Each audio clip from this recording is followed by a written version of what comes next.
Salom, men bu videoda qanday Crystalix'da ro'yxatdan o'tib unda o'ynashni tushuntiraman. Bu Minecraft serverda men yaqindagina 100 kun yashadim. Serverda o'ynash uchun sizga kerak bo'ladi kompyuter yoki notebook va internet. Bundan so'ng esa men o'sha Crystalix'da suratga olgan men 100 kun Skyblockda yashab qoldim videosi ostidagi havolaga bosamiz. Havolaga bosganingizdan so'ng sizni Crystalix'ning rasmiy saytiga olib o'tadi.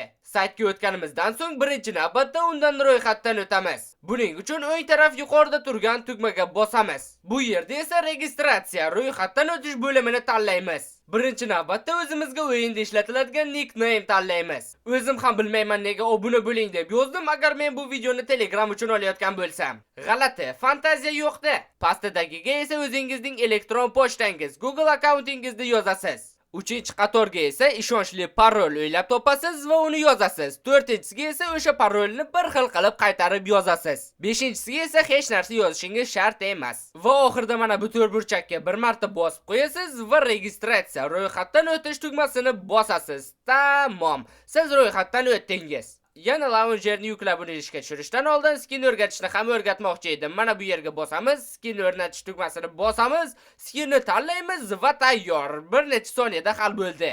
Endi esa shunchaki launcherni yuklab uni ishga tushirish qoldi. Launcherni yuklash tugmasiga bosamiz. Bu yerda esa agar sizda Windows tizimi bo'lsa, Windowsni tanlaysiz. Linux bo'lsa, Linuxni. Lekin menda Windows va katta ehtimol bilan ham sizda Windows, shuning uchun Windowsni tanlaymiz. Bu tugmaga bosganimizda xuddi yuklagich yuklanadi. U ataga 6,5 megabayt, lekin uni ustiga bossangiz, keyin launcher yuklanishi ishga tushadi. Bu sizda sal ko'proq vaqt olishi mumkin, sababi allaqachon launcher menda yuklanib bo'lgan. Nima bo'lganda ham oxiri mana bu oynaga yetib kelasiz. Bu yerga esa siz boya o'ylab topgan login va parolingizni kiritasiz.